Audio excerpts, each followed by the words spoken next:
ऐसा क्यों करती है? अंत समय पे एक नोटिफिकेशन निकाल देती है जिससे पूरी पॉलिसी चेंज हो जाती है। ऐसा ही इस बार फिर सीबीएसई ने कुछ कर दिया है। अब क्या है ये चेंज, क्या है पॉलिसी, इस वीडियो में बात करने जा रहे हैं। सबसे पहले मैं बता दूं, ये वीडियो आपके लिए काफी ज्यादा इंपॉर्टेंट है, क्योंकि अगर आप इस पॉलिसी के अकॉर्डिंग चलोगे तो आप एग्जाम में अच्छा कर पाओगे। नई पॉलिसी के अकॉर्डिंग हो सकता है आपको एग्जाम देने जाने के लिए पढ़कर जाना ही ना पड़े। सीबीएसई आपको अलो कर दे कि भाई अपने साथ बुक्स ले जाओ, नोट्स ले जाओ अपने साथ और देख देख कर अपना एग्जाम करना शुरू कर दो। आप एकदम सही सुन रहे हैं, कुछ ऐसा ही नया चेंज सीबीएसई ने कर दिया है अब पॉलिसी में। सबसे पहले बात करते हैं साल 2023 की, जब सीबीएसई कंटिन्यूस मीटिंग कर रहा था और पायलट स्टडी कर रहा था। अब पायलट स्टडी क्या है? जब हम छोटे छोटे एक्सपेरिमेंट करके देखते हैं क्या ये चीज एप्लीकेबल होगी या नहीं, इसे हम पायलट स्टडी कहते हैं। सीबीएसई ने अलग अलग स्कूल में जाकर, अलग अलग जगह पे जाके, अलग अलग सिटीज में जाके, अलग अलग टीचर से बात कर कर पता किया क्या ये जो पॉलिसी जिसकी बात हम आज वीडियो में करने जा रहे हैं वर्क करेगी या नहीं। और हैरानी की बात यह है, मेजॉरिटी जो टीचर्स हैं वो इस पॉलिसी के सपोर्ट में है।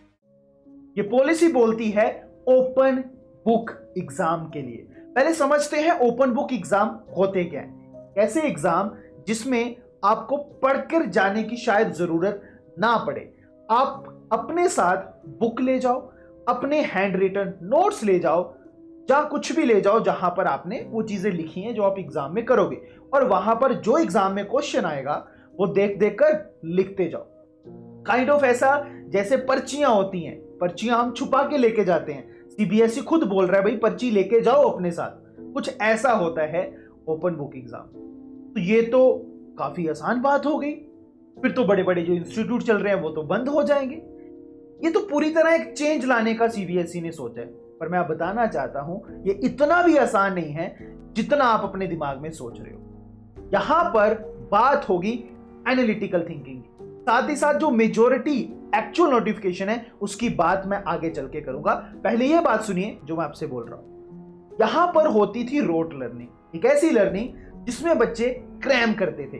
कोई कॉन्सेप्ट अगर समझ नहीं आया, एग्जाम्पल के लिए न्यूटन लॉ अगर नहीं समझ आया, Newton law of gravity states that this this this, हम उसको रेपिटिव करते थे और क्रैम कर लेते थे। इसे हम मोटे मोटे शब्दों में रोट लर्निंग कहते हैं। सीबीएसई ने बोला ये हमें खत्म करना है, इसीलिए उन्होंने एक बड़ा स्टेप लिया ओपन बुक एग्जाम का। अब बेसिकली होगा क्या, आपको जो एग्जाम में क्वेश्चन आएगा वो कुछ क्वेश्चंस ऐसे होंगे, इस लॉ के अकॉर्डिंग ये हो रहा है, कैसे हो रहा है इसे प्रूव करो, इसकी कैलकुलेशन करके बताओ। सम बट कॉन्सेप्चुअल क्वेश्चन कम होंगे, ट्रिकी क्वेश्चन ज्यादा होंगे, केस बेस्ड क्वेश्चन ज्यादा होंगे, ऐसे क्वेश्चन होंगे जिससे आपको कॉन्सेप्ट के साथ रिलेट करना पड़े। तो इसीलिए ये इतना आसान भी नहीं है।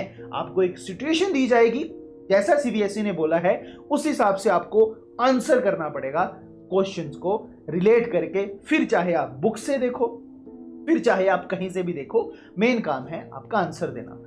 अब सीबीएसई के अकॉर्डिंग इससे बच्चों की एनालिटिकल थिंकिंग इंक्रीज होगी, बच्चों की लॉजिकल थिंकिंग इंक्रीज होगी। चाहे उनके सामने बुक पड़ी है, लेकिन सिचुएशन को समझने के लिए उनको कॉन्सेप्ट को रिलेट करवाना पड़ेगा, और वो तभी पॉसिबल है जब उन्होंने कभी भी किसी कॉन्सेप्ट को क्रैम ना किया हो। सीबीएसई ने जो ऑफिशियल नोटिफिकेशन दिया है, पहले उसी की बात कर लेते हैं। यहां पर ओपन बुक एग्जाम शुरू हो रहे हैं।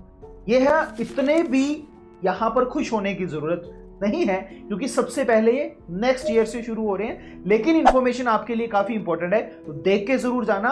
और साथ ही ये क्लास 9 स्टूडेंट के लिए है, तो बाकी क्लासेस के जो स्टूडेंट है वो ये मत सोचिए ये हमारे लिए नहीं है, आपके लिए भी कुछ बड़ा है जिसकी मैंने आगे चल के बात की।